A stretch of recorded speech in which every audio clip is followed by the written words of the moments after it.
کا ثواب تو حاصل کر لیا جائے، جسے سننے کا ثواب تو آپ کو ملا، خطبے میں تلاوت کا ثواب مجھے ملا، اب ترجمہ سن کر سمجھنے کا ثواب بھی لے لیا جائے۔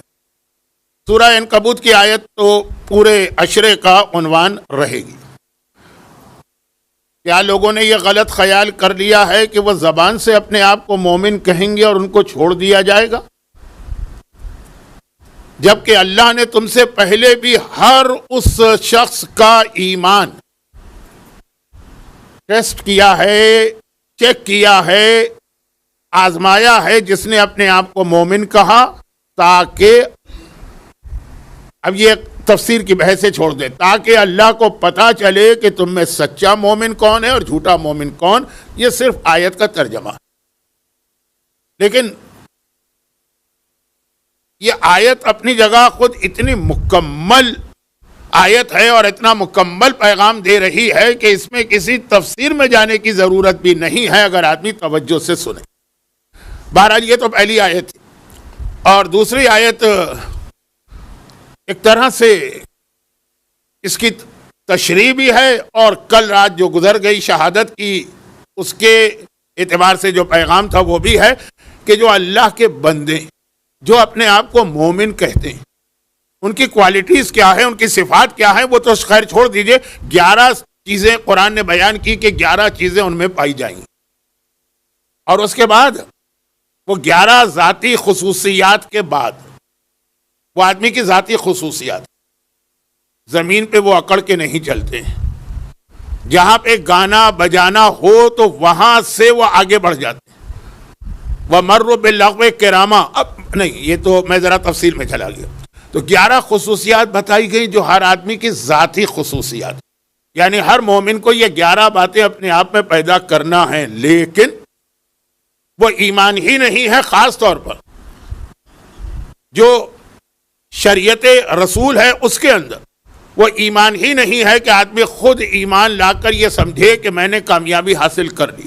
ہر مومن کی ذمہ داری ہے کہ اس پیغام کو پھیلائے۔ ہو سکتا ہے کہ حضرت موسیٰ کی شریعت میں رہبانیت کی اجازت ہو، حضرت عیسیٰ کی شریعت میں رہبانیت کی اجازت ہو، یعنی خود مومن بن گئے، متقی بن گئے، عبادت گزار بن گئے، ایک کونے میں جا کے بیٹھ جاؤ، اللہ اللہ کرتے رہو۔ بیوی کس حال میں ہے، والدین کی کیا کیفیت ہے، اولاد پہ کیا گزر رہی ہے، رشتہ داروں کا کیا حال ہے، پڑوسیوں کی کیا کیفیت ہے، اس سے تمہارا کوئی تعلق نہیں۔ ہو سکتا ہے کہ حضرت موسیٰ کی شریعت میں اس کی اجازت ہو سکتا ہے کہ حضرت عیسیٰ کی شریعت میں اس کی اجازت ہو۔ مشہور بھی یہی ہے کہ حضرت موسیٰ، حضرت عیسیٰ یا جتنے انبیاء گزرے ہیں ان میں اس کی اجازت تھی، گرچہ سورہ صف میں جہاں رہبانیت کا تذکرہ ہے قرآن نے کہا ابتدا ہوا، یہ ان لوگوں نے ایک نئی چیز ایجاد کی تھی۔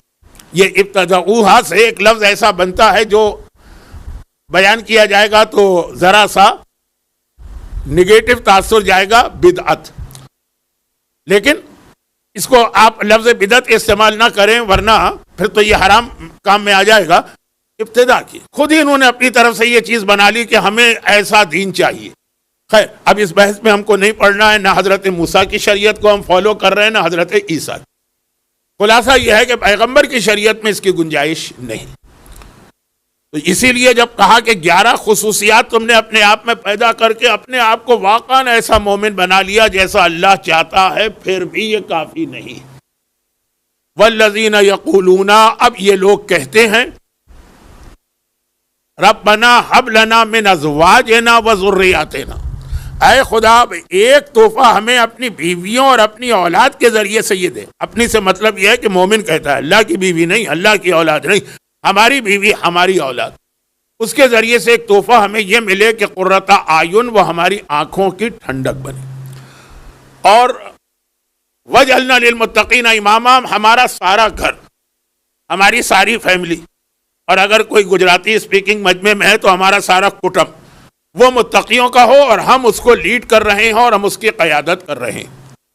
قرآن نے کہا اب یہ لوگ جب یہ دعا بھی مانگ لیں گے تو اولئک یجزون الغرفہ، اب انہیں جنت میں خاص غرفہ یا کمرہ دیا جائے گا۔ ہو سکتا ہے کہ یہاں کی عربی میں بھی آج بھی کمرے کو غرفہ کہتے ہوں. سعودی عرب میں تو یہ عام چیز ہے, ہم لوگ جاتے ہیں حج پر عمرے پہ, ہوٹل بک کراتے ہیں تو وہاں غرفہ ہی چلتا ہے. ایک خاص کمرہ ان کے لیے بک کیا جائے گا جنت میں, بما صبرو, جو انہوں نے صبر کیا. مومن بننا آسان نہیں ہے, بے انتہا صبر سے کام لینا پڑتا ہے. اور وَيُلَقُونَ فِيهَا, اور اب ان کو تلقین کی جائے گی, یعنی ان کے سامنے پیش کیا جائے گا روزانہ تحیتم و سلامہ. یہ تو آیت کا ترجمہ ہے, اس میں میں نے 4 منٹ لگا دی. اچھا, اب آج یہ آیت میرا موضوع نہیں. جس دن تربیت اولاد پر گفتگو کرتا ہوں یا اشرا پڑھتا ہوں تو اس آیت کو اصل آیت بناتا ہوں. اصل سے مطلب یہ ہے کہ اصل موضوع کی آیت. آج تو صرف اس لیے میں نے یہ تلاوت کی, تکرار کی, ریپیٹ کیا کہ کل اس آیت کی تلاوت میں ایک لفظ میں نے اپنی طرف سے بڑھا دی.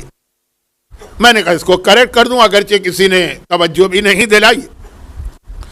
سورہ آل عمران کی ایک بہت مشہور آیت ہے, وہ آیت اور یہ آیت مکس ہو گئی کل.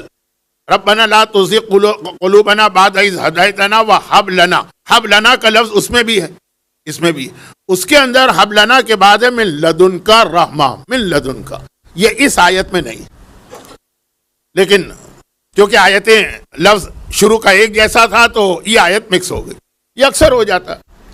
میرے ایک استاد تھے, 45 سال نجف اشرف میں رہے, عربی عربوں سے بہتر بولتے تھے, لیکن جب کبھی بھی وہ دعا امام زمانہ پڑھتے تھے, الہی عظم البلا و برئ الخفا وانکشف الغطا اولی الامر الذی فرضت علینا طاعتهم وعرفتنا بذلک منزلتهم وفرج عنا بحقهم فرجا عاجلا قریبا کلمح البصر. ہمیشہ اس کو پڑھتے تھے کلمح بالبصر, کیونکہ سورہ قمر قرآن کا سورہ نمبر 54, اس کے اندر یہ لفظ استعمال ہوا ہے کلمح بالبصر, با کے ساتھ, کلمح بالبصر.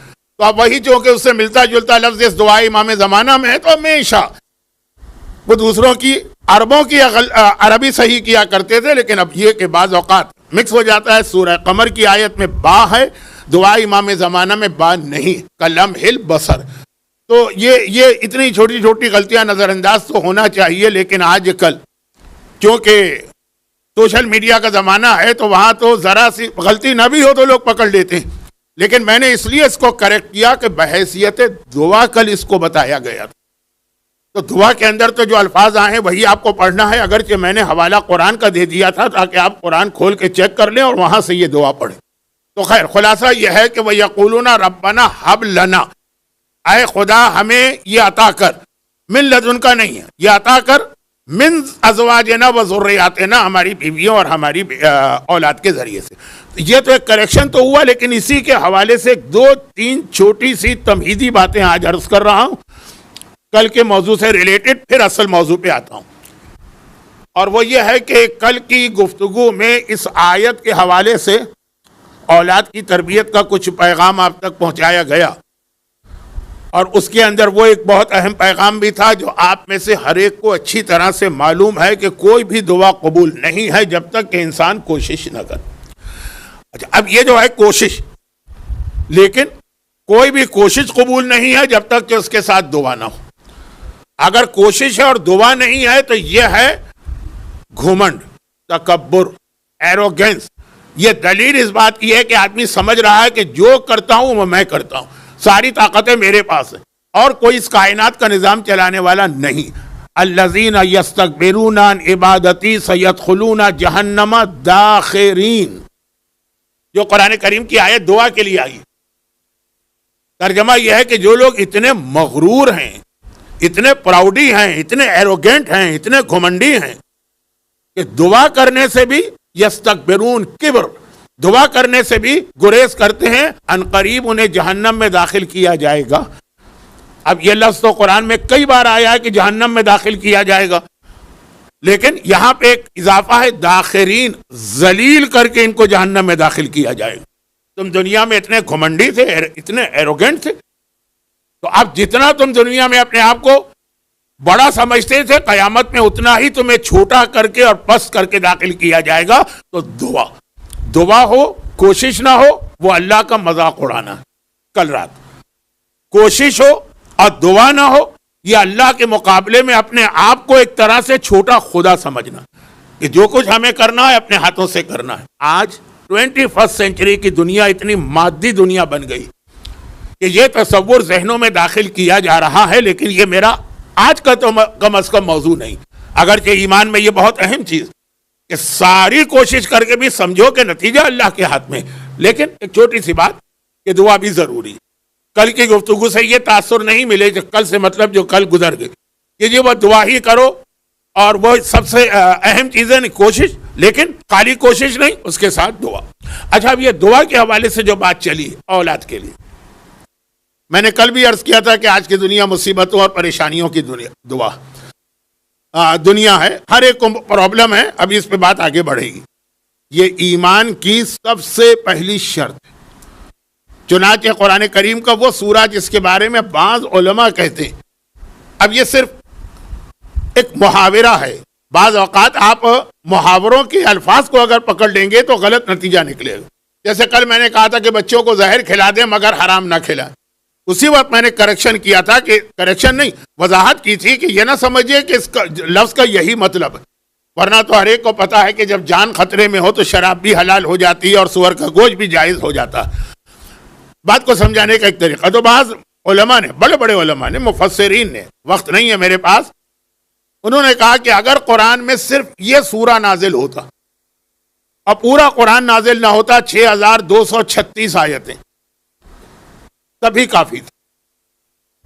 اور وہی سورہ العصر، والعصر مختصر ترین سورہ قرآن کا، اور جو پورے قرآن میں کہا گیا ہے 6,500 آیتوں میں، وہ سب ان کی 3-4 آیتوں میں پیغام آ گیا. تو وہ پیغام کہاں ختم ہوتا ہے؟ وَتَوَاصَوْا بِالْحَقِّ وَتَوَاصَوْا بِالصَّبْرِ. جب مومن ہوگا صبر تو اسے کرنا ہی ہے، اور یہ آگے چل کے موضوع بنے گا. ایمان کا اہم ترین تقاضا ہے، پہلا تقاضا ہے الصبر من الایمان کالراس من الجسد. مولا کی مشہور حدیث، صبر اور ایمان کا وہ رشتہ ہے جو سر اور جسم کا رشتہ ہے. فَإِذَا ذَهَبَ الرَّاسُ ذَهَبَ الْجَسَدُ فَإِذَا ذَهَبَ الصَّبْرُ ذَهَبَ الْإِيمَانُ. جیسے اگر سر کٹ جائے تو جسم بیکار ہو جاتا ہے، اسی طرح اگر صبر چلا جائے تو ایمان بھی چلا جاتا ہے. تو اب یہ جو میرا اصل موضوع ہے اس سے ریلیٹڈ ہے یہ بات، لیکن آج اس پر بات نہیں کرنا، آگے کرنا. آج یہ اتنی سی بات صرف اس لیے آ گئی کہ اب یہ دنیا مصیبتوں اور پریشانیوں کی دنیا، اور خاص طور پر آج 21ویں صدی کی دنیا میں ہر مومن پریشان. تو اس وقت ہمارا ایک بہت بڑا سہارا یہی دعا، یہی ہے کہ جو ہمیں ذرا سکون بھی عطا کرتی ہے. ہمارے مسئلے تو بعد میں حل ہوتے رہیں گے، لیکن مسئلہ حل ہونے سے پہلے ہے کہ آدمی پریشانی میں خود اتنا زیادہ ڈپریس نہ ہو جائے کہ جب مسئلہ حل ہو پتہ چلا اس سے پہلے یہ حضرت جو ہیں یا مر چکے ہیں یا پاگل ہو چکے ہیں.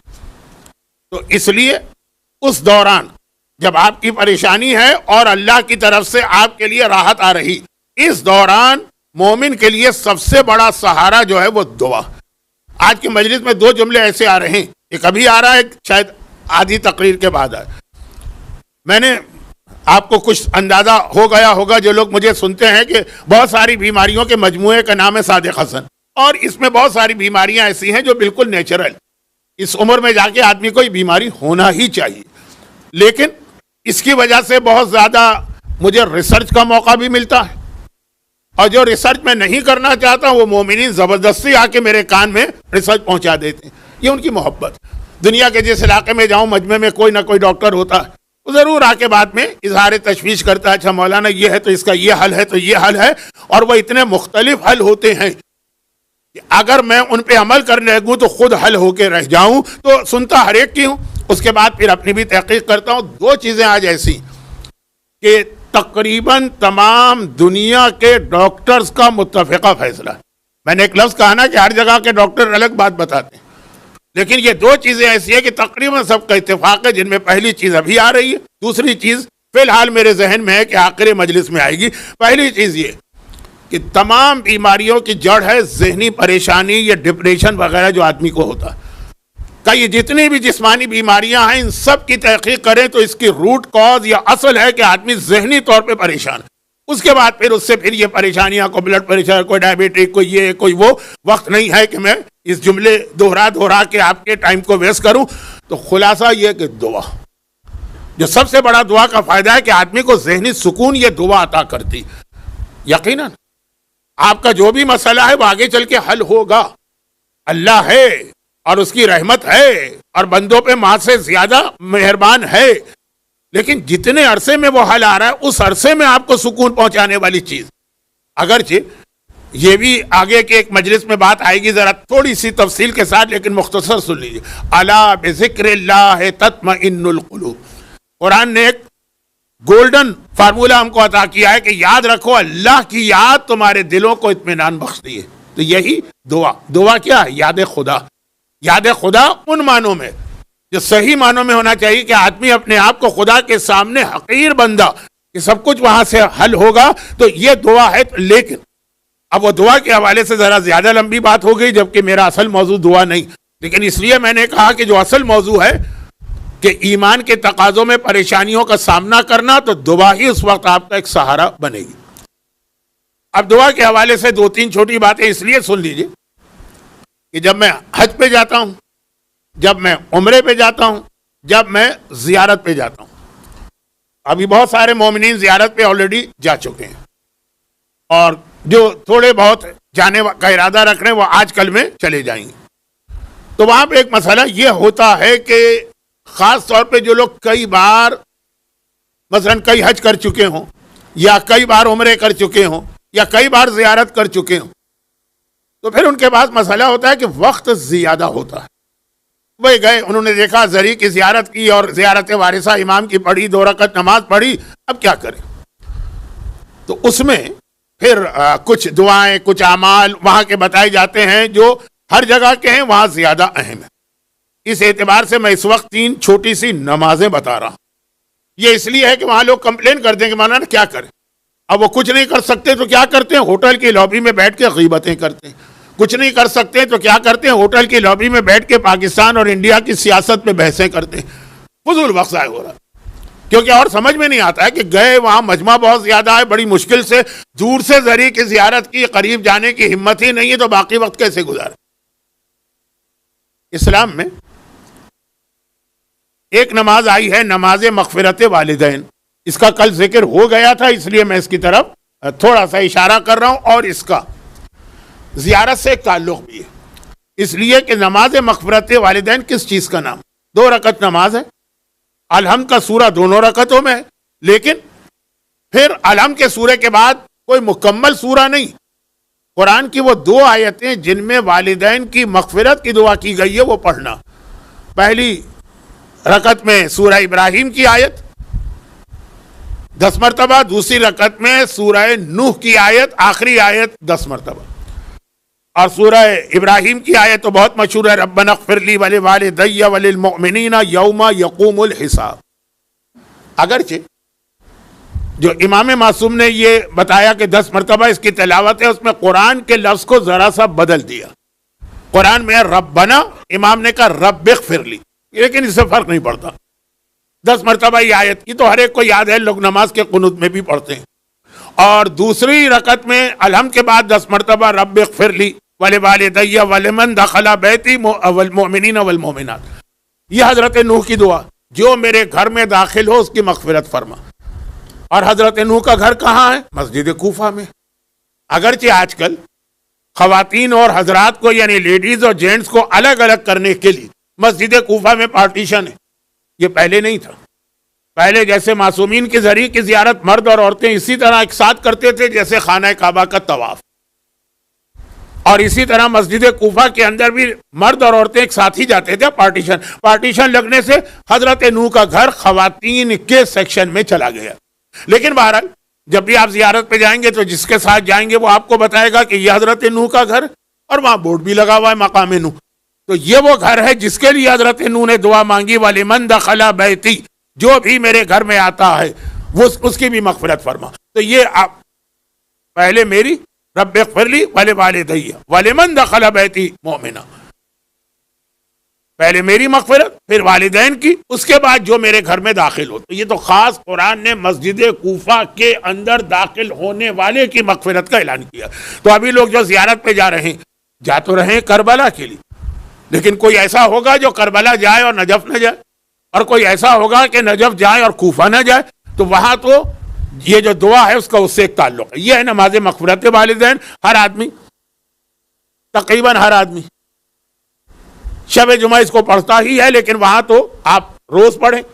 جو زیارت پہ لوگ جا رہے ہیں اور جو ابھی نہیں جا رہے، تو اللہ ہر مومن مومنہ کو حج، عمرہ اور 14 معصومین کی زیارت، خصوصاً کربلا اور مسجد کوفہ کی زیارت نصیب کرے. تو وہاں پہ جا کے یہ یاد رکھیے گا. یہ اس کے بعد پھر وہ نماز آتی ہے جس کے اندر سورہ کوثر کی بہت اہمیت بتائی گئی. مجلس کے شروع میں سورہ والعصر کے بارے میں آیا کہ پورے قرآن کا خلاصہ، لیکن سورہ کوثر وہ بھی اگر آپ ایک طرح سے دیکھ لیجئے نا، تو اس میں بھی پورا اسلام جمع ہو گیا. اس میں تولا ہے، اس میں تبرہ ہے، اس کے اندر فروع دین کے اہم ترین عبادت نماز فصل. تو خیر وہ پھر الگ بحث ہے، میرا موضوع کہیں سے کہیں بھاگا جا رہا ہے، اس کو کنٹرول کرنا. سورہ کوثر بہت کم نمازوں کے اندر تلاوت کا حکم ہے، مگر یہ دو جو نمازیں اب میں بتا رہا ہوں یہ سورہ کوثر کی ہی نمازیں. پہلی رکعت میں نہیں، دوسری میں، سورہ قل هو اللہ کے بدلے میں. ایک ہے نماز ہدیہ میت، نماز وحشت نہیں، وہ الگ چیز. یہ نماز ہے جو امام معصوم نے کہا کہ اب یہ لفظ میرا، امام کے لفظ کو میں ذرا سا بدل رہا ہوں تاکہ بات سمجھے.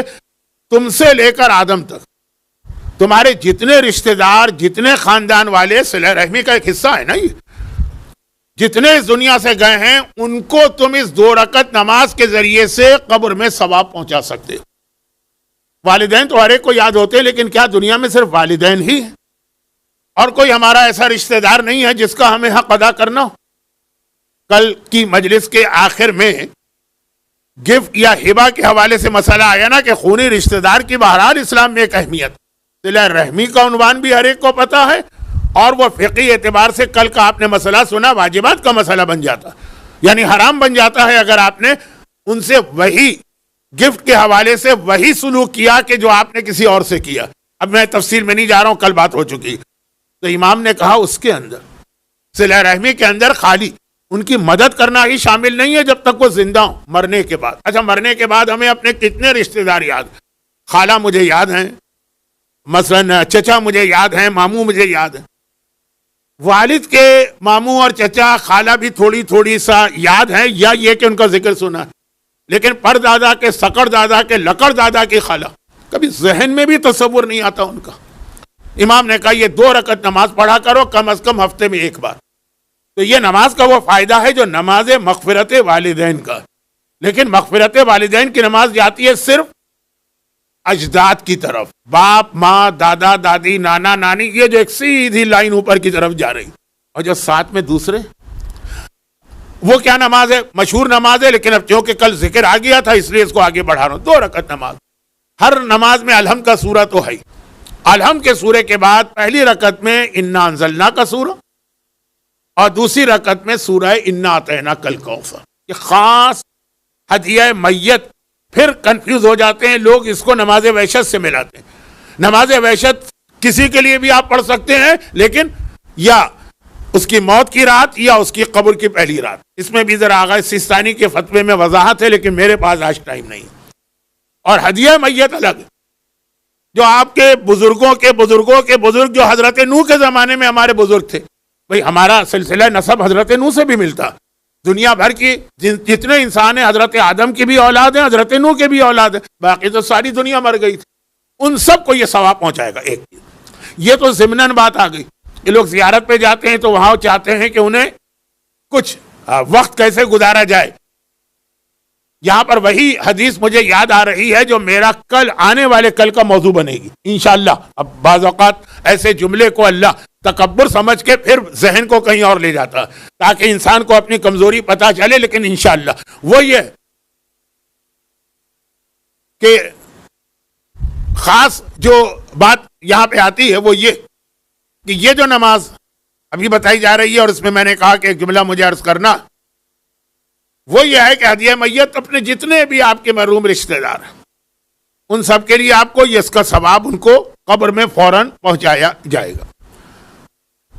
اور خاص طور پر مال حرام. اچھا مال حرام کا موضوع کل ہی رکھیے، میں دیکھ رہا ہوں 25 منٹ گزر گئے، اب تک آج کی مجلس شروع نہیں ہوئی. چلیں اس کو ابھی روکیے. میں نے کہا نا کہ کل تو یہ موضوع آئے گئی. یہ تو ہو گئی وہ نماز جو آپ یہاں سے لے کے حضرت آدم تک, وہ بھی اس میں شامل ہو جائیں گے. لیکن یہ تو ایک نماز ہوئی. میں نے کہا نا کہ وہاں وقت بہت ہوتا ہے, مکے میں بھی, مدینے میں بھی, اور پھر یہ کہ زیارت میں بھی. تو لوگ فضول گفتگو کرتے ہیں. کون لوگ؟ جن کو فضول گفتگو نہیں بھی کرنا. اب وہ حدیث میں پڑھی دیتا ہوں. امام نے فرمایا کہ آخری زمانے میں حالت یہ ہوگی کہ مومن نہیں چاہیے اسے حرام. وہ بھوکا مرنے کو تیار ہے لیکن اس کو حرام نہیں چاہیے. خود بخود حرام اس کے گھر تک آئے گا, وہ جتنا بھی کوشش کرے گا حرام سے بچنے کی, حرام پہنچ کے رہے گا. مومن 1 درہم حرام کا حاصل کرنا چاہے گا, حلال کا وہ نہیں ملے گا. 70 درہم حرام کے خود بخود اس کے پاس چلے آ رہے ہیں. وہ جان چھوڑانا چاہتا ہے. اب یہ باقی تشریح کل ہوگی.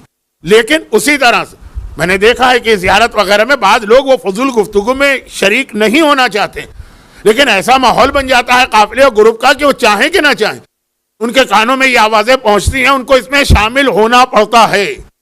تو اس اعتبار سے میں نے کہا کہ کچھ عبادتیں آپ کی وہاں بتا دی جائیں. ایک اور نماز سن لیجئے, پھر ایک آخری نماز. بہت نمازوں میں بہت ٹائم آج نکال دیا میں نے.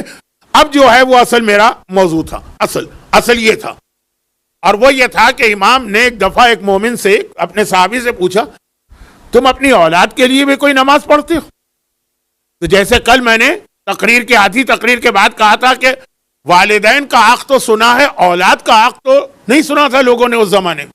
آپ نے سن لیا تھا کیونکہ کل آپ کے انداز سے لگ رہا تھا کہ جیسے آپ اس طرح بیٹھے ہوئے تھے کہ جیسے اس موضوع سے کوئی دلچسپی نہیں ہے. وہ اسی وقت ہوتا ہے جب آدمی نے ایک بات بہت سنی.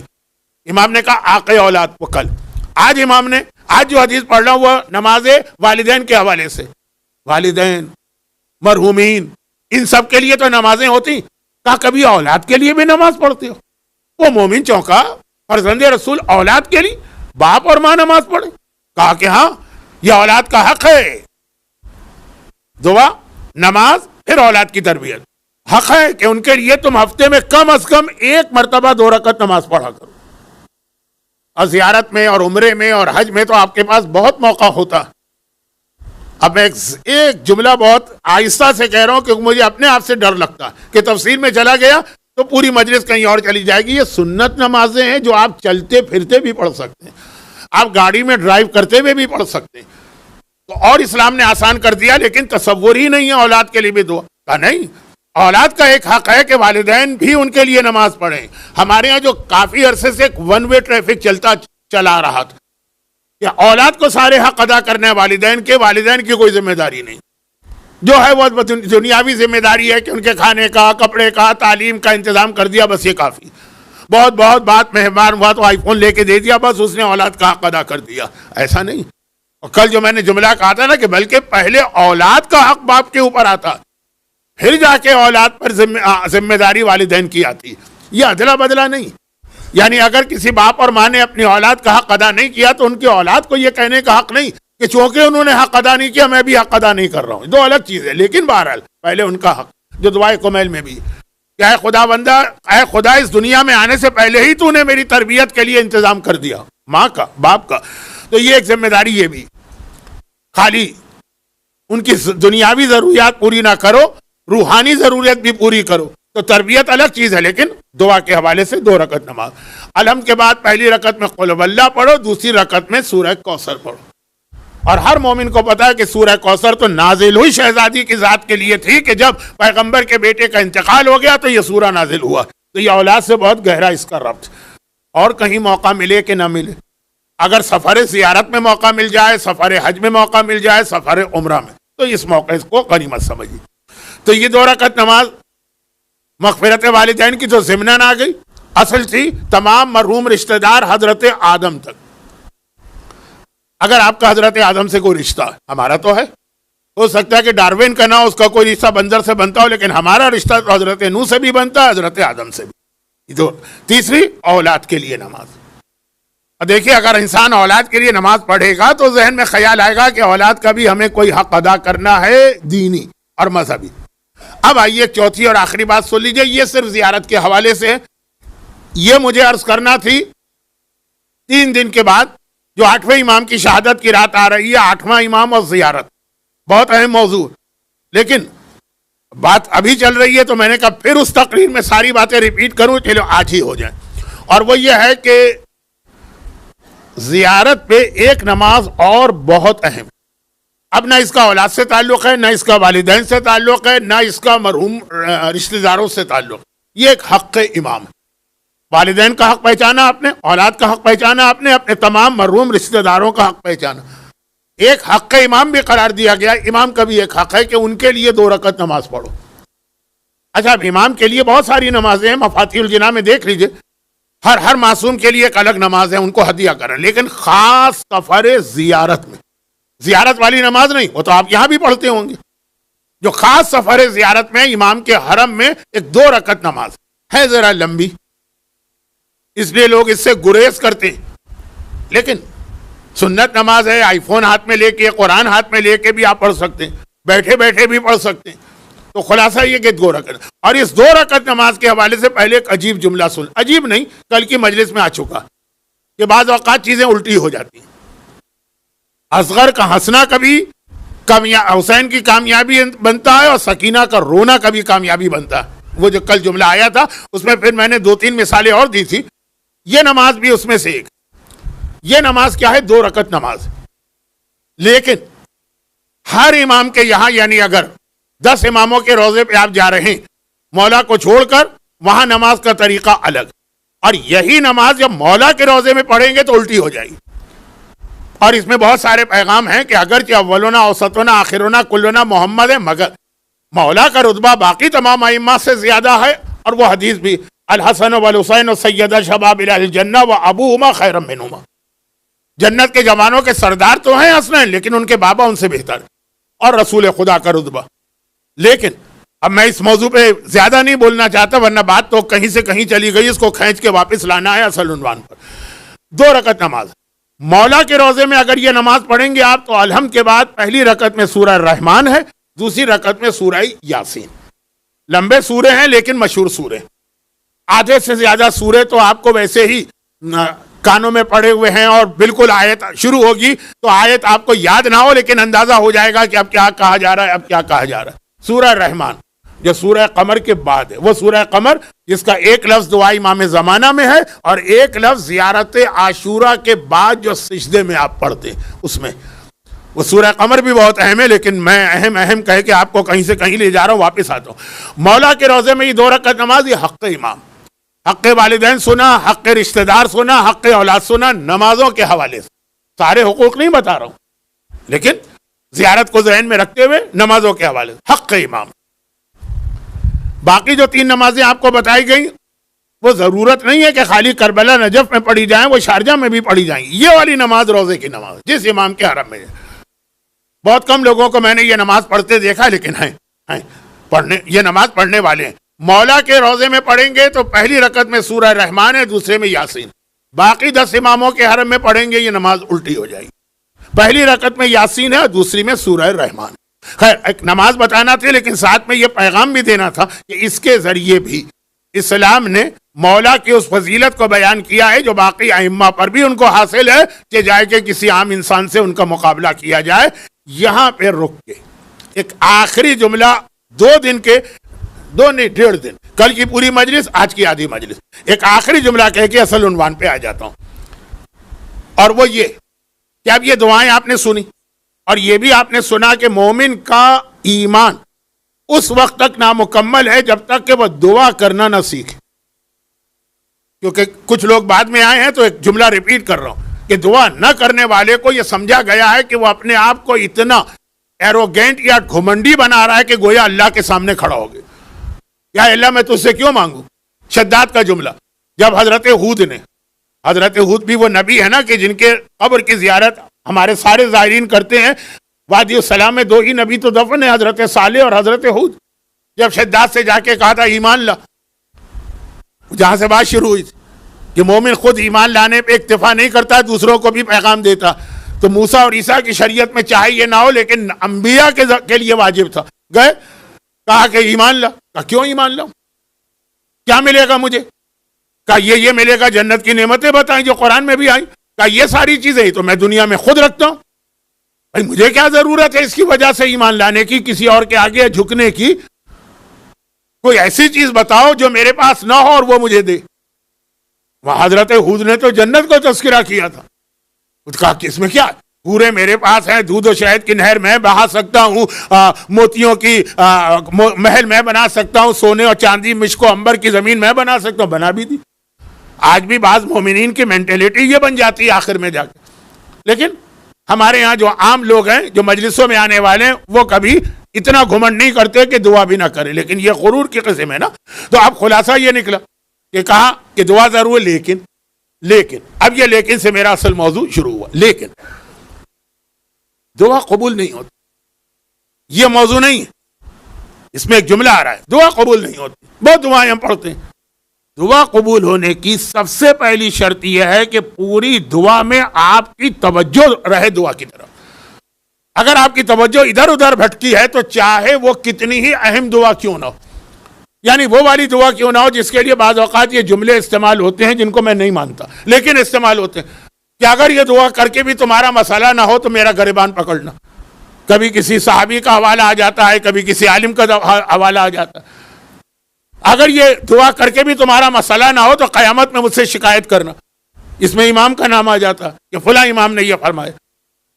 تو چاہے ایسی کوئی دعا ہو بھی ہمارے پاس کہ جس میں امام معصوم نے کہا یہ دعا اتنے جلدی اثر کرتی ہے کہ اتنے جلدی تو زہر بھی اثر نہیں کرے گا، لیکن پھر بھی وہ دعا قبول نہیں ہوگی اگر ایک شرط پوری نہ ہو، کنسنٹریشن یا توجہ۔ اب میں چونکہ خود بھی حج پہ، عمرے پہ، زیارت پہ اور اپنے شہر میں یا جہاں جاتا ہوں اعمال شب قدر میں، اب تو خیر وہ سلائیڈ ولائڈ چلتی ہے، جب کتابوں کا زمانہ تھا کوئی لمبی دعا آ گئی تو میں چیک کرتا تھا، مومن پیج پلٹ کے چیک کرتے کتنے پیج رہ گئے، شروع ہو گئی دعا ختم ہی نہیں ہو رہی، پتہ ہی نہیں چل رہا کب ختم ہوگی۔ وہ نظر آتا تھا کہ وہ صفحے چیک کیے جا رہے ہیں کہ اب کتنے صفحے باقی رہ گئے۔ ایسی دعا کا یہ تو نہیں کہوں گا کوئی فائدہ نہیں ہے، لیکن اس کا نتیجہ نہیں نکلے گا۔ نام خدا زبان پر آ جائے اس کا فائدہ تو ہے، اور ہر دعا اللہم، دعا میں تو آپ کو اللہ کا نام لینا ہی لینا ہے۔ تو اب دعا میں بہت اہم چیز ہے توجہ۔ میں ان علماء سے تعلیم حاصل کیے ہوئے ہوں جو روزانہ نماز شب کے قنوت میں دعائے ابو حمزہ صومالی پڑھا کرتے تھے، جو رمضان میں ایک رات کو پڑھی جاتی ہے، یا کچھ لوگ 30 رات بھی پڑھتے ہیں تو بہت لمبی دعا لگتی، روزانہ نماز شب کے قنوت۔ لیکن یہ ان کا درجہ تھا، ان کی توجہ۔ ہم سے تو اگر 1.5 صفحے کی دعا بھی پڑھنے کو کہا جائے تو شروع میں توجہ رہتی ہے، پھر ذہن ادھر ادھر جانے لگتا، بس جہاں ذہن ادھر ادھر گیا وہاں دعا کا اثر ختم ہو گیا۔ کنسنٹریشن، توجہ، یہ دعا کی اہم ترین شرط۔ اور اس کے لیے ایک شرعی مسئلہ بتا دوں، ایک حدیث مولا کی بتا دوں، اور پھر اپنے عنوان پر آ جاؤں۔ عنوان تو چل ہی رہا ہے کہ پریشانیوں میں مومن کے لیے پریشانی لازم ہے، اور پریشانیوں کا سہارا دعا۔ لیکن ذرا سا ایک ترتیب کے ساتھ موضوع نہیں چل رہا ہے، چھوٹی چھوٹی باتیں آ رہی۔ پہلے ایک مسئلہ شرعی، عرفات کا دن 9 ذی الحجہ جو حج میں اہم ترین دن مانا جاتا، اور جس کے لیے رمضان کی آخری تاریخ کو ایک حدیث پڑھی جاتی ہے جو مفاتی میں بھی، کہ امام معصوم نے فرمایا کہ رمضان کی ہر رات کو اللہ کتنے گناہگاروں کو جہنم کی آگ سے آزاد کرتا، یعنی مطلب یہ وہ گناہگار ہیں جن کو جہنم کی سزا ہے، ڈیزرو کرتے ہیں، لیکن اللہ آزاد کرتا ہے۔ اور شب جمعہ تو ہر گھنٹے میں آزاد کرتا ہے، اور شب قدر تو ہر منٹ میں آزاد کرتا۔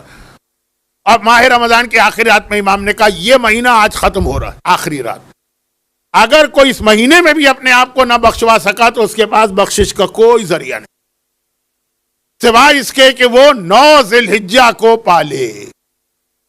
9 ذی الحجہ میدان عرفات حج کے درمیان، یہ شب قدر سے بھی زیادہ اہم ہے، یہ پورے رمضان سے بھی زیادہ اہم۔ اور جو وہاں نہ جائے تو اپنے وطن میں اعمال عرفہ کرے، یہ ایک طرف۔ اس کے بعد ذی الحجہ کے مہینے کے پہلے 9 دن کا روزہ مستحب ہے، 10ویں دن کا حرام ہے۔ بقرعید ہوگی، 10 ذی الحجہ کو بقرعید ہوگی، اور جو حج پہ ہیں تو ان کے لیے تو 11 اور 12 ذی الحجہ کو بھی روزہ حرام ہے جو مینا کے میدان میں ہو۔ اتنی تفصیل کی ضرورت نہیں، 9 دن کا روزہ مستحب ہے۔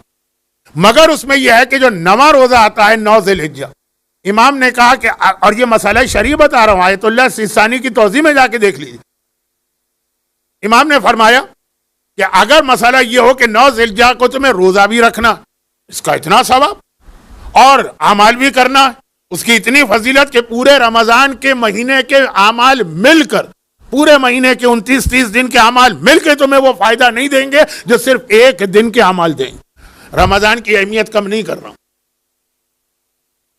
لیکن اگر مسئلہ یہ بھی کرنا ہے وہ بھی کرنا، روزہ رکھنے سے کمزوری تو آتی ہے نا، تو اگر روزہ رکھنے سے دعاؤں سے تمہاری توجہ ہٹ جائے جو عرفات کے اعمال ہیں، اعمال عرفات، تو اب کیا کریں؟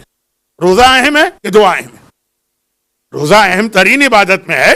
واجب روزے کی فضیلت تو آپ سنتے ہیں، سنت روزے کی بھی کتنی فضیلتیں، لیکن کہا عرفات وہ واحد دن جہاں دعا کی اہمیت روزے سے زیادہ ہے اگر روزہ رکھنے سے۔ اصل مسئلہ سنیں، یعنی حدیث بھی ہے، اور آغا سیستانی کا تو نام اس لیے لے رہا ہوں کہ آج کل انہی کی تقلید ہے، ورنہ سارے مراجع کا فتویٰ کہ اگر روزہ رکھنے سے دعا سے توجہ کم ہو جائے گی، پڑھو گے کرو گے اتنی ہی دعائیں جو پیٹ بھر کے بھی کر سکتے ہو، لیکن دعا کی کوانٹٹی میں کمی نہیں ہوگی، اتنی ہی دعائیں کرو گے، کوالٹی میں کمی ہو جائے گی، بھوک کی وجہ سے، پیاس کی وجہ سے توجہ ہٹے گی، روزہ چھوڑ دو۔ دعا کی اہمیت اس دن زیادہ ہے، روزے کی اہمیت اس کے مقابلے میں کم ہے۔ اور دعا کی اہمیت کیوں بڑھ گئی؟ توجہ کی وجہ۔ ہاں، اگر کوئی ایسا مومن ہے، جیسے میں نے کہا کہ میں نے ایسے اساتذہ کی جوتیاں سیدھی کی جو روزہ رکھ کر بھی اتنی ہی توجہ سے دعا پڑھ سکتے ہیں جتنا پیٹ بھرے عالم ہے، وہ الگ بات، اسے دونوں کرنا، لیکن اگر توجہ ہٹ رہی تو یہ دعا میں اہم ترین جو چیز ہے وہ الفاظ نہیں، الفاظ کی بھی اہمیت ہے۔ دیکھیں کبھی اس طرف نہ جائیے گا کہ جی ہم ترجمہ پڑھ لیں، چاہے وہ قرآن ہو چاہے وہ دعائیں، کئی جگہ دنیا میں دعائے کمیل کا ترجمہ پڑھا جاتا ہے، دعائے کمیل نہیں پڑھی جاتی، حدیث قصہ کا ترجمہ پڑھا جاتا ہے، حدیث قصہ نہیں پڑھی جاتی۔ یہ تو کئی آج کی ٹیکنالوجی نے آسان کر دیا ہے کہ دعا پڑھی جا رہی ہے، اسکرین کے اوپر آپ ترجمہ دیکھ بھی رہے، لیکن یہ ایک بحث پرانی بحث ہے، تو اس طرف نہ جائیے۔ الفاظ کی بھی اہمیت ہے، لیکن اس سے زیادہ اہمیت توجہ کی۔ اب آئیے وہ حدیث سن لیجئے جو مفاتیح الجناح کے آخر میں شیخ عباس قمی نے لکھی۔ مولا مسجد کوفہ میں، مسجد کوفہ اہم ترین مسجدوں میں سے ایک، اس کی جو فضیلت بتائی گئی یہاں تک ہے کہ شب معراج رسول کہاں جا رہے ہیں؟ 7ویں آسمان پر، مسجد کوفہ نظر آئی، کہا رکو رکو رکو، یہاں مجھے 2 رکعت نماز پڑھنا۔ آج بھی مسجد کوفہ کے ذہن میں وہ مقام معراج ہے جہاں رسول نے سواری رکوا کر کہا کہ یہ مسجد کو نہیں چھوڑا جا سکتا، یہاں تو مجھے نماز پڑھ کے ہی جانا۔ اب میں باقی جو مسجدیں اس سفر میں آئیں ان کو پیغمبر نے چھوڑ دیا، لیکن یہ ایک الگ موضوع ہے۔ مسجد کوفہ کی اہمیت، مولا نے دیکھا اس اہم ترین مسجد میں ایک مومن بیٹھا ہوا اپنی حاجتیں بیان کر رہا ہو، لمبی لمبی دعائیں پڑھ رہا۔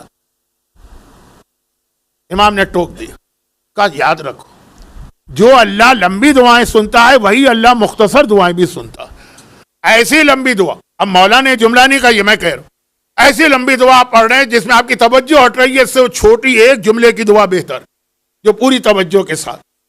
اب اس نے ایک مرتبہ کہا مولا میرے تو بہت سارے مسئلے، بعض لوگ تو لسٹ بنا کے بیٹھتے ہیں کہ یہ اتنے سارے پرابلم ہے 150، تو 150 مسئلے ہیں تو 150 دعائیں تو چاہیے نا، اگر اپنے الفاظ میں بھی، وہ تو عرب ہے نا تو عربی میں پڑھ رہا ہوگا، تو یہ تو لمبی دعا ہے۔ امام نے کہا نہیں، یہ سارے 150، یہ 150 کا لفظ میں سمجھانے کے لیے کہہ رہا ہوں، یہ 150 مسئلے 200 مسئلے، اس کے لیے بھی 200 جملوں کی ضرورت نہیں ہے، توجہ ہٹنے لگتی ہے۔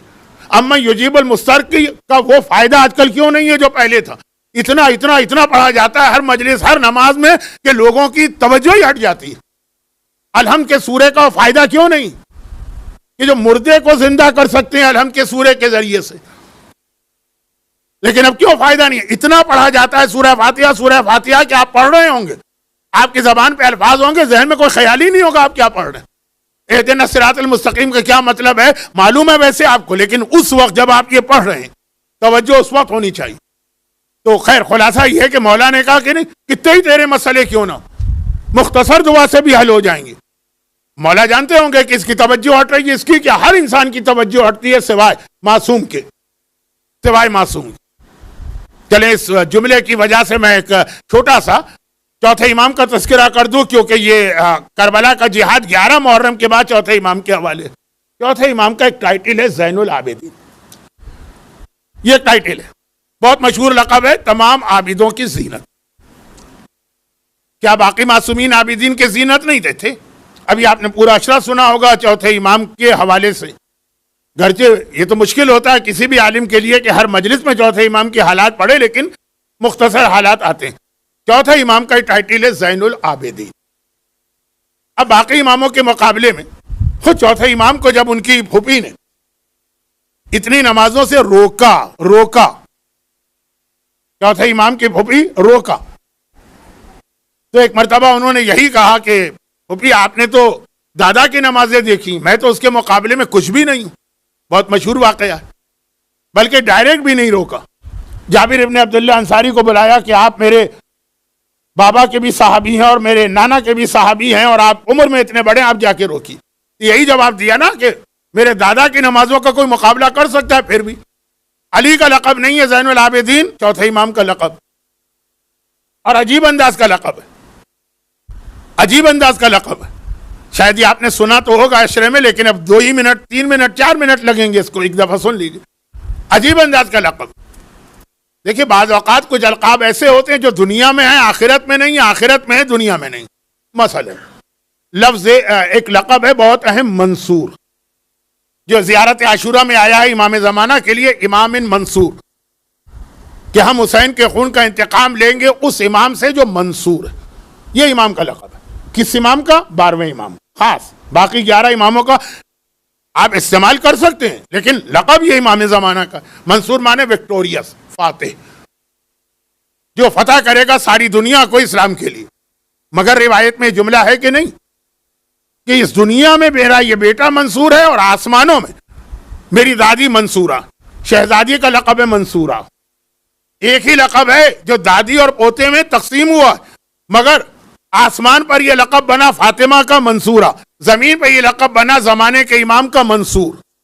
بلکہ جو حدیثیں ہیں، اب وقت نہیں رہا میرے پاس، جلدی خلاصہ حدیثوں میں یہ ہے کہ آسمان پر شہزادی کو فرشتے فاطمہ کے نام سے اتنا نہیں پہچانتے ہیں جتنا منصورہ کے نام سے پہچانتے ہیں. ہر گھر میں، ہر خاندان میں فاطمہ نام کی بہت ساری خواتین ہوتی ہیں. سیدانیوں میں فاطمہ نام کی بہت ساری. خود مولا سجاد ہیں مثلا، مولا آقا حسین، ان کی ماں کا نام بھی فاطمہ، ان کی بہن کا نام بھی فاطمہ، ان کی بیٹی کا نام بھی فاطمہ. اور ایک نہیں، تینوں بیٹیوں کا نام فاطمہ. تو ماں بھی فاطمہ، بہن بھی فاطمہ. ابھی جو میں نے چوتھے امام کی پھوپھی کا حوالہ دیا وہ جناب زینب نہیں تھی، وہ فاطمہ بنت علی پھوپھی، جن کا نام فاطمہ. تو ایک خاندان میں فاطمہ بہت ہے. اب اگر ایسا نام ہو اور اس کے حوالے سے کوئی بات کہی جائے تو سننے والے بعض اوقات غلط فہمی میں مبتلا ہوتے ہیں. مثلا ہم نے کہا کہ میں نے اپنی بیٹی فاطمہ کو فلاں چیز دی اور 4 میری بیٹیاں فاطمہ نام کی ہوں، تو لیکن کہا کہ آسمان پہ. یہ غلط فہمی سے بچنے کے لیے فاطمہ کا زیادہ مشہور لقب منصورہ. منصورہ صرف ایک ہے کائنات میں، وہ وہاں منصورہ ہیں دادی، یہاں منصور. لقب ایک ہے، تقسیم ہو گئے. یہ منصور اس لیے ہے کہ دنیا کو اسلام کی خاطر فتح کریں گے. وقت نہیں ہے تو میں لفظ فتح کو اچھا لفظ اس وقت نہیں بیان کر سکتا. اور آسمان پہ منصورہ اس لیے ہے کہ آسمان پر دنیا کی عدالت میں جن کے کیس کو ڈسمس کیا گیا، آسمان پر اللہ سب سے پہلے ان کے کیس کا فیصلہ ان کے حق میں کرے گا. وہاں پہ کامیابی ان کے لیے. وہ آسمان پہ منصورہ ہیں، یہ زمین پہ منصور ہے. بعض اوقات بڑی بڑی باتیں میں اس طرح کہہ جاتا ہوں کہ لوگ سمجھ ہی نہیں پاتے ہیں اور میں آگے نکل چکا ہوتا ہوں. چلیں پھر بھی کسی مومن نے نعرہ لگا کے ذرا مجھے بھی حوصلہ دیا کہ لوگ کچھ سن تو رہے ہیں. خیر، تو اب یہ ایک لقب ہے. مگر چوتھے امام کا لقب زین العابدین دنیا میں بھی ہے اور آخرت میں بھی ہے. ایک ہی لقب ہے. یہاں بھی ان کو زین العابدین، وہاں بھی. لیکن فرق ہے. کیا فرق ہے؟ وہی جو کل والی بات تھی، الٹی بات. دنیا میں یہ لقب چوتھے امام کو کس نے دیا ہے؟ شیطان نے. اور آخرت میں چوتھے امام کو یہ لقب کس نے دیا ہے؟ خداوند الرحمن نے. ایک ہی لقب ہے دونوں جگہ. یہاں تقسیم نہیں ہوا. منصور کا لقب تقسیم ہو گیا، دنیا میں ان کو ملا، آخرت میں ان کو ملا. لیکن زین العابدین. اور اس کی روایت بھی آپ کو پتا ہے، کیونکہ روایت کا جو دنیاوی حصہ، یہ میرا اصل موضوع ہے، ایمان کے تقاضے. وہ کیا ہے؟ وہ یہ ہے کہ ایک بار شیطان نے اللہ سے جا کے یعنی ایک درخواست کی، یا جو اپنا ایک حق جتایا کہ خدا بندہ، یہ جو چوتھا امام ہے، الفاظ میرے ہیں، وقت نہیں ہے کہ میں الفاظ بناؤں، یہ جو اتنی عبادت کر رہے ہیں اور اتنی نمازیں پڑھ رہے ہیں، تو اس لیے کہ ان کا کوئی بڑا امتحان نہیں لیا گیا، مجھے موقع دے. اچھا یہ ریکویسٹ شیطان پہلے حضرت ایوب کے لیے کر چکا تھا. حضرت ایوب عبد النواب اللہ کا شکر ادا کرنے والے بندے تھے. شیطان نے کہا شکر اس لیے ادا کر رہے ہیں کہ دولت ہے، اولاد ہے، جائیداد ہے، غلام ہے، کنیزیں فاقے ہوں ان کے گھر میں تو ہم دیکھیں گے کیسے شکر ادا ہوتا.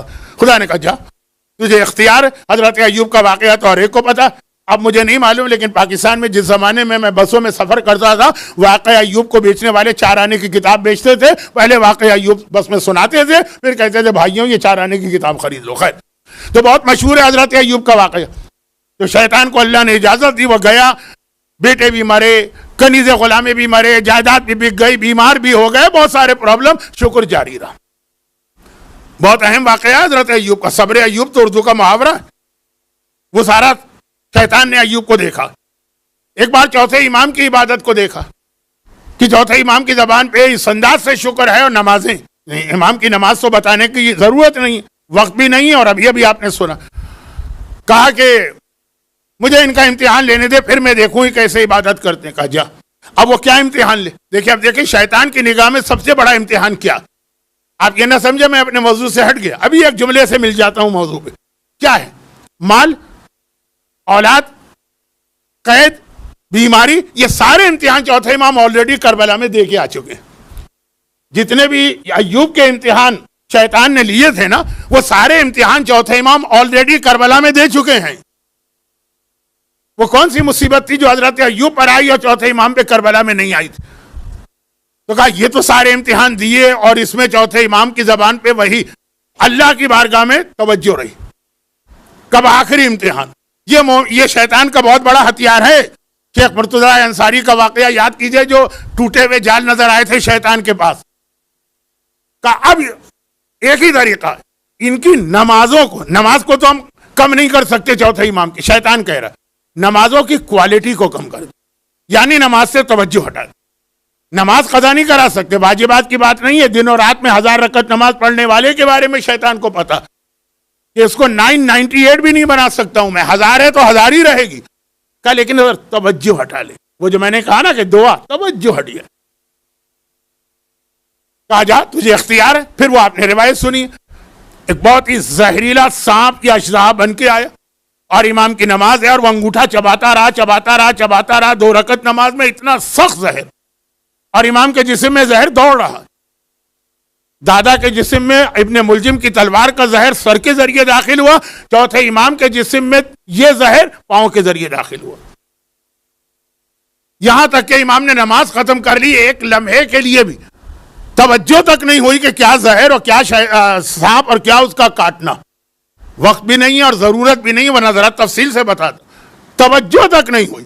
یہاں تک کہ نماز کا سلام پھیرا، السلام علیکم ورحمۃ اللہ وبرکاتہ. شیطان نے دیکھا کہ نماز کمپلیٹ ہو گئی. نماز تو اسے قضا کرانا ہی نہیں تھے، پتہ تھا کہ ناممکن کام ہے، پہاڑ سے سر ٹکرانا. توجہ بھی نہ ہٹی. تو یہ کہتا ہوا بھاگا کہ انتا زین العابدین، میں آدم سے لے کے آج تک سینکڑوں نہیں، ہزاروں نہیں، لاکھوں عبادت گزاروں کو دیکھا ہے، تیرا جیسا عبادت گزار مجھے آج تک نظر نہ آیا. یہ دنیا ہے، اب آخرت میں آئی تو جملہ مکمل ہوگا. آخرت اول سے آخر، اولین سے آخرین، آدم سے قیامت تک کے سارے انسان جمع کیے گئے. اس میں گناہگار بھی ہیں، اس میں مومن بھی ہیں، متقی بھی ہیں، پرہیزگار بھی ہیں، اولیاء خدا بھی ہیں، اوصیاء انبیاء بھی ہیں، انبیاء بھی ہیں، مرسلین بھی ہیں. بڑی جسارت کر کے ایک جملہ کہہ رہا ہوں، پورے 14 معصومین بھی. یہ جسارت کیوں میں نے کہا؟ اگلے جملے کی وجہ. اور ایک بار اعلان ہوا قیامت میں خدا کی طرف سے کہ زین العابدین آگے آ جائے. اس پورے مجمع میں اعلان ہو رہا ہے زین العابدین آگے آ جائے. تو کون آگے بڑھا؟ آدم کھڑے ہیں، آدم میں آگے بڑھنے کی ہمت نہ ہوئی، توہین کا لفظ نہ ہو. نوح آگے نہ بڑھ سکے، ابراہیم آگے نہ بڑھ سکے، اسماعیل آگے نہ بڑھ سکے، موسیٰ آگے نہ بڑھ سکے، عیسیٰ آگے نہ بڑھ سکے، یا ایوب آگے نہ بڑھ سکے، وہ داؤد آگے نہ بڑھ سکے، وہ سلیمان آگے نہ بڑھ سکے. حتیٰ ائمہ بھی اپنی جگہ پہ کھڑے رہے. مجمع کو چیرتا ہوا میرا چوتھا امام علی ابن الحسین آ رہا ہے کہ یہ ہے زین العابدین.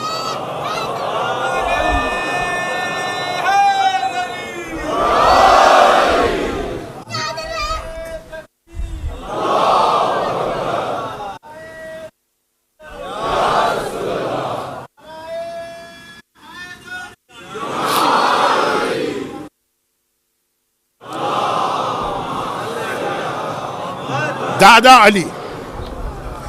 علی کے لیے تو وہ حدیث بہت مشہور ہے کہ اگر کسی کو آدم کو ان کی ہیبت کے ساتھ اور نوح کو ان کی مناجات کے ساتھ اور ابراہیم کو ان کے خلت کے ساتھ دیکھنا ہے 70 انبیاء تو وہ علی کے چہرے پر ہیں، مگر میدان قیامت میں یہ سارے انبیاء کے ہوتے ہوئے زین العابدین کہہ کر چوتھے امام کو بلایا گیا۔ تو اس دنیا میں بھی زین العابدین اس شیطان نے کہا جس کا ایکسپیرینس سب سے زیادہ۔ بھئی کسی کو کوئی لقب دیا جائے نا تو لقب دینے والے کو دیکھا جاتا ہے کہ اس کی معلومات کتنی ہے۔ ایک دیہات اور گاؤں میں رہنے والا 10 منزلہ عمارت کو دیکھے گا، کہے گا اوہ اتنی اونچی عمارت، اس سے اونچی عمارت کیا ہوگی؟ لیکن نیو یارک سٹی میں رہنے والا جو 70 اور 80 اور 90 منزلہ عمارتیں دیکھتا، اس کی نگاہ میں 10 منزلہ عمارت کی تو کوئی اہمیت ہی نہیں ہے۔ تو لقب دینے والے کو دیکھا جاتا ہے کہ اس کا تجربہ کیا۔ تو جس نے آدم سے لے کے قیامت تک کے انسانوں کی عبادت کو دیکھ رکھا ہے، جس میں 1,24,000 انبیاء بھی، وہ اگر زین العابدین کا، اور آخرت میں تو آپ نے سنا ہی۔ لیکن شیطان نے چوتھے امام کو جو یہ لقب دیا تو کس وجہ سے دیا؟ مال کے امتحان کی وجہ سے نہیں، اولاد کی وجہ سے نہیں، توجہ۔ عبادت خدا میں ایک لمحے کے لیے بھی توجہ نہ ہٹی۔ ہمارے اور آپ کی نگاہ میں تو کوئی بڑا امتحان ہی نہیں، یہ کوئی بڑا کارنامہ ہی نہیں، لیکن اگر آپ کو وہ حدیث یاد آ جائے کہ جس میں اس چیز کو شرک اصغر کہا گیا ہے، چھوٹا شرک، اس کی طرف جا نہیں رہا ہوں کیونکہ وقت پورا ہو گیا ہے مجلس کا، اب مصائب کا وقت آ چکا، یہ انشاءاللہ ایمان کے تقاضوں میں آئے گا۔ اور ابھی سے کہہ دوں کیوں آئے گا؟ بھئی جہاں شرک آ جائے وہاں ایمان نہیں ہوگا، جہاں ایمان آ جائے وہاں شرک نہیں ہوگا، تو بتانا پڑے گا شرک اصغر ہے کیا جو ایمان کو دھکیل کے آپ کے دلوں سے باہر پھینک دیتا۔ وہ بات کی مجلس مجھے معلوم ہے کہ آج چونکہ آخری ویکینڈ ہے، کل سے لوگ ورکنگ ڈیز ہیں تو دور کے لوگ نہیں آ سکیں گے، مجمع بہت کم رہ جائے گا، وہی لوگ ہوں گے جو ان کو پورا موضوع سننا ہے۔ تو اصل موضوع انشاءاللہ کل سے بات ہو رہی ہے توجہ، چاہے وہ نمازیں ہوں چاہے وہ دعا ہو۔ مولا نے کہا اتنی لمبی دعا، توجہ ہٹ ہی جائے گی اگر دعا زیادہ لمبی ہو، تو پھر کیا کیا جائے؟ میرے مسائل تو بہت سارے ہیں۔ وہ جو فارسی کا ایک شعر ہے خانہ انوری والا، ایک بہت مشہور شاعر تھا اور شاعر ہے فارسی زبان کا بہت مشہور۔ اس کا ایک شعر ہے نا کہ مجھے تو ایسا لگتا ہے کہ آسمان سے ساری بلائیں اترتی ہیں اور پوچھتی ہیں خانہ انوری کہاں ہے، انوری کا گھر کہاں ہے کہ ہمیں اس کے گھر جانا ہے، ہر مصیبت میرے گھر میں۔ مولا نے کہا 4 جملے سنو، بڑی سے بڑی پریشانی اکیلی ہو یا 500 پریشانیاں ہو، یہ 4 جملے کہو تمہارا ہر مسئلہ اس دعا میں آ گیا۔ بسم اللہ الرحمن الرحیم الحمدللہ علی کل حال، ہر دعا کا آغاز ہوگا پہلے اللہ کی عظمت بیان کرے، پتا تو چلے نا کہ آپ کس کے آگے ہاتھ پھیلا رہے ہیں، اس کو کیا سمجھتے ہیں۔ اصول کافی کی جلد اول وارہ عابد نہ بنیے، کتاب العقل میں ایک روایت ہے، میں روایت نہیں پڑھ رہا، ٹائم میرے پاس نہیں، اور مشہور روایت، وہ اتنا عبادت گزار کے فرشتوں کو اس کی عبادت دیکھ کے رشک آ رہا ہے، خدا بندہ ہم فرشتے اتنی عبادت نہیں کر سکتے۔ کہا لیکن جا کے دیکھو تو صحیح وہ مجھے کتنا پہچانتا۔ اور جب گئے تو اس نے عابد نے کہا ہمارا خدا ہے تو بہت بڑا، لیکن کاش اس کے پاس اتنی طاقت ہوتی کہ گدھا پیدا کر دیتی، کیونکہ اس جزیرے میں گھاس بہت تھی، کہ ساری گھاس ضائع ہو رہی، گدھا ہوتا تو یہ گھاس کھا لیتا، کسی سے اردو میں جو ہم یو پی میں کہتے ہیں سوارت تو ہو جاتی نا یہ گھاس کا، یہ اس کی حالت ہے، سجدہ کر رہا ہے اور اس کے معرفت خدا یہ تو سب سے پہلے تو آغاز ہے کہ خدا الحمدللہ علی کل، ایک جملہ کافی، ساری تعریفیں اللہ کی، اور ہر حالت میں، ہر حالت ہے ایمان کا تقاضا، جہاں سے بات چلی مصیبت ہو پریشانی ہو تب بھی اللہ کی تعریف۔ اور اس کے بعد وَأَسْأَلُ اللَّهَ مِن كُلِّ خیر، میں اللہ سے سوال کرتا ہوں ہر خیر کا۔ اب بتائیے آپ کے 500 مسئلوں میں سے کون سا مسئلہ ایسا ہے جو خیر نہیں ہے؟ اگر خیر نہیں ہے تو دعا مانگنا ہی حرام ہے۔ جو آپ کے مسئلے ہیں وہ سارے خیر ہی ہوں گے نا، صحت مانگ رہے ہیں، اولاد مانگ رہے ہیں، بیٹی کی شادیاں مانگ رہے ہیں، رزق مانگ رہے ہیں، کسی جگہ کا ویزا مانگ رہے ہیں، جو بھی آپ مانگ رہے ہیں خیر ہے نا۔ اسأل اللہ من کل خیر، سب آگے ہے۔ وَأَعُوذُ بِاللَّهِ مِن كُلِّ شر، آپ مصیبتوں اور پریشانیوں سے بچنا چاہ رہے ہیں تو شر والی مصیبتوں سے نا، میں اللہ کی پناہ چاہتا ہوں ہر شر سے، اے اللہ مجھے ہر شر سے بچا لے۔ وَأَسْتَغْفِرُ اللَّهَ مِن كُلِّ ذنب، جب اللہ سے ہر چیز مانگی ہے تو کم از کم اتنی تو شرم و حیا کرو نا کہ آج تک جو اس کا قانون توڑا ہے تو ایک بار اس سے سوری کر لو۔ یہ کہا جاتا ہے نا کہ وہ انگریزی کے 2 جملے ایسے ہیں جادو ہیں، ایک سوری اور ایک تھینک یو، بڑے بڑے نظام ان 2 جملوں سے بدل جاتے ہیں، لیکن اس کو چھوڑیں، یہ اسلام، یہ استغفر اللہ کیا، یہ اللہ کی بارگاہ میں ایک لفظ سوری، خدا بندہ جو آج تک ہم نے کیا ہے اس میں معذرت، لمبی لمبی دعائیں توبہ نہیں بتائی. ہمارے پاس دعائیں توبہ بھی ہے جو بہت لمبی, لیکن کا ضرورت نہیں ہے. صرف ایک لفظ سوری اللہ سے. اپنے آپس میں دوستوں میں راستے میں سڑک پہ کہیں کسی سے ٹکرا گئے, کچھ ہو گئے, سوری آ جاتا ہے نا. اللہ کی بارگاہ میں سوری کہتے ہوئے کیوں جان نکلتی, لیکن توجہ کے ساتھ کہ سوری کیوں کہہ رہے ہو. تو اب یہ امام نے کہی 4 جملے کو, 2 جملے بیچ والے, اس میں ساری چیزیں آگے. جتنے تمہارے مسئلے بتاؤ نا کیا مسئلے, ان میں کون سا مسئلہ ایسا جس کو دعا کور نہیں کری. مفاتیح کے آخر میں شیخ عباس نے روایت لکھی ہے نا, لیکن میں دعا کی نیت سے یہ میں نے نہیں پڑھی روایت, اگرچہ دعا بھی ہے ایک بہت اہم. میں نے اس نیت سے پڑھی کہ توجہ 4 جملوں میں آپ کی توجہ رہے, یہ آسان. دعائے ابو حمزہ سمالی آپ پڑھیں, دعائے کمیل آپ پڑھیں, آقا حسین کی عرفات کی دعا آپ پڑھیں, پوری دعا میں توجہ رہے, یہ مشکل. اور یہاں سارا دار و مدار دعا کی قبولیت کا لمبے ہونے پر نہیں ہے, الفاظ کے بناؤ سوار پہ نہیں ہے, توجہ پر, پوری توجہ. اور یہ وہی منزل آتی ہے توجہ والی, جہاں پہ ہمیں, اب جیسے میں نے عرفات کے روزے کی مثال دی نا, روزہ آپ نے رکھا, وہ توجہ کیوں ہٹا لے گا؟ بھوکے ہیں نا, پیاسے ہیں نا, ذہن مشوش ہوتا ہے, پریشان ہوتا ہے نا, توجہ ہٹتی ہے. دعا کا یہ اصول بہترین طریقے سے اگر آپ کو نظر آئے گا تو کربلا والوں میں نظر آئے گا. ایک سے ایک امتحان ان کا لیا جاتا رہا, مگر کسی بھی منزل امتحان میں آپ کو یہ کربلا والے نہ بے توجہ ہی نظر آئیں گے, نہ وہ پریشان نظر آئیں گے. اب میں ایک جملہ ایسا کہہ رہا ہوں جو پورا ایک الگ موضوع ہے, اور اس کو شاید میں اس جملے کو کہہ کر ایک غلطی کر رہا ہوں, لیکن بہرحال پھر بھی کہہ رہا ہوں.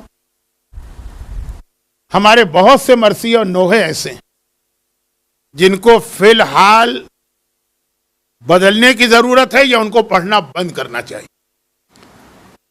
خاص طور پر ہندوستان اور پاکستان پورے کو ملا کے کہوں, اس کا ایک علاقہ ایسا. امام حسین کی زبان سے ایسی عاجزی اور ایسی گڑ گڑاہٹ, اور شہزادی کے حوالے سے ایسے جملے شمر سے درخواست کرتی پھر رہی ہیں. میں نہیں جانا چاہتا, بہت سینسیٹیو موضوع ہے. میں یہ نہیں کہہ رہا ہوں کہ نوحے مرثیے نہ پڑھے, میں کہہ رہا ہوں کہ وہ جو انداز بے کسی, بے بسی, لاچاری, جیسے مصیبت میں کوئی بہت پریشان ہو کے بات کرتا.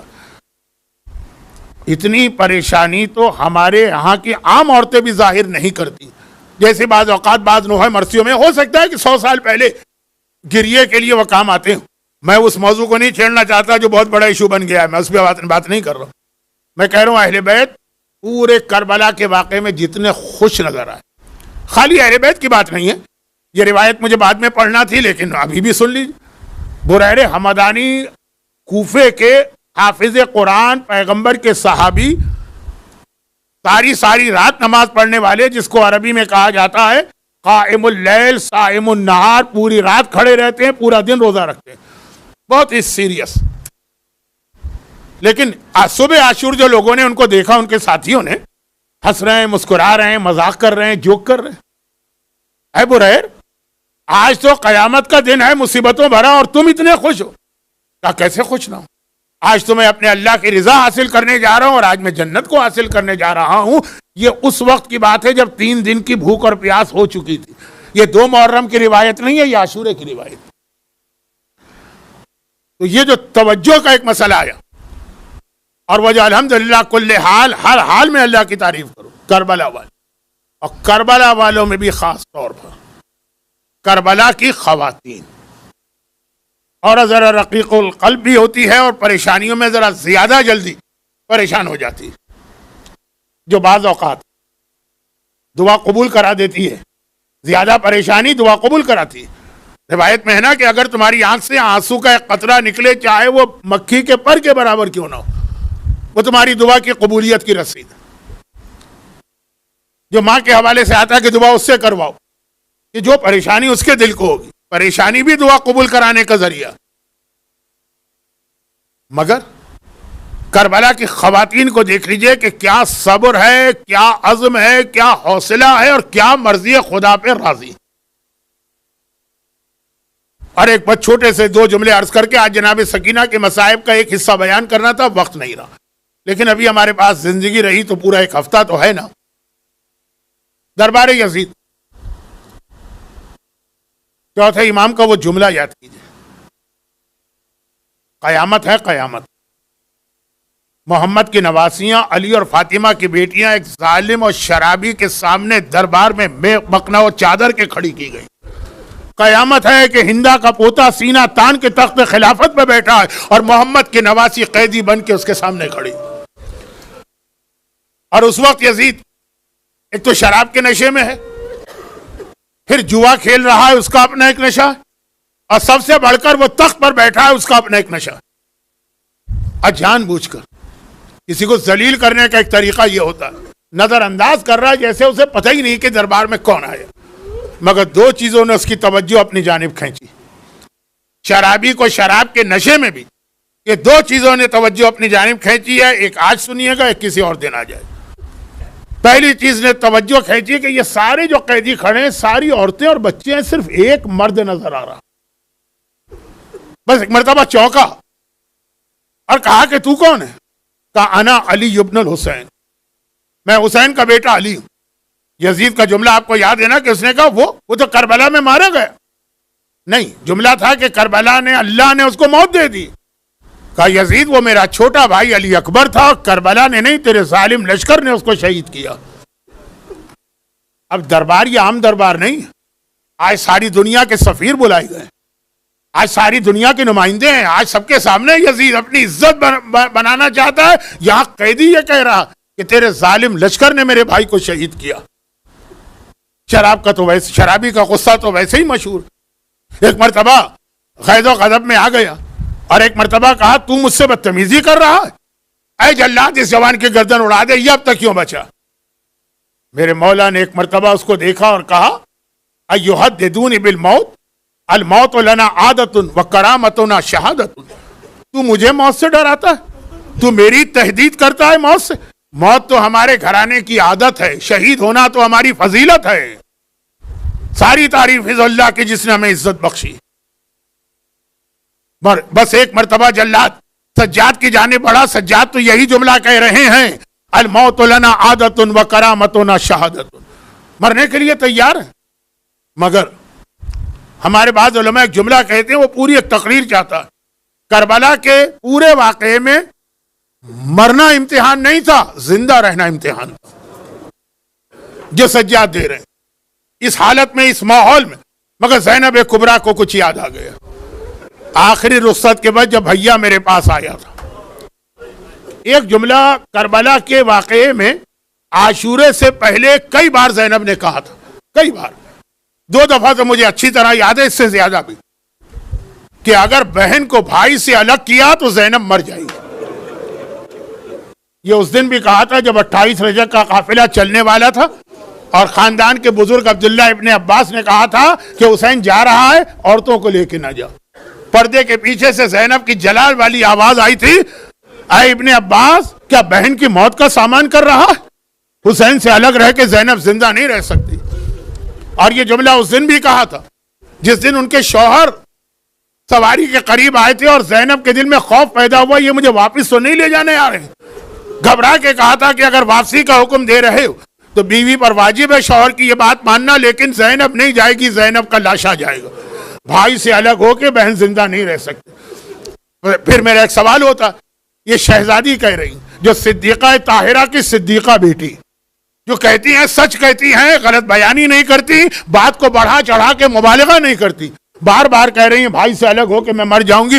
سوال یہ، جب عصر عاشور حسین آئے اور کہا زینب اب مجھے بھی رخصت کرو، اب میں مرنے جا رہا ہوں، 55 سال کا ساتھ چھوٹ رہا ہے، زینب تو کہتی تھی میں مر جاؤں گی، تو زینب زندہ کیسے رہی؟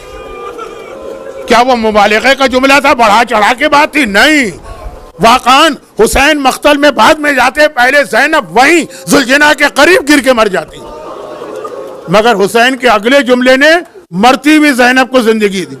زینب اب مجھے بھی رخصت کرو، میں جا رہا ہوں، اب میرا بیٹا سجاد اس کی حفاظت بھی تمہیں کرنا ہے اور میرے مشن اور مقصد کی حفاظت بھی تمہیں کرنا ہے۔ بھئی یہ جملہ تھا جو مرتی ہوئی زینب کو زندگی دے گئے۔ بھیا اتنی بڑی ذمہ داری مجھ کو دے کے جا رہا.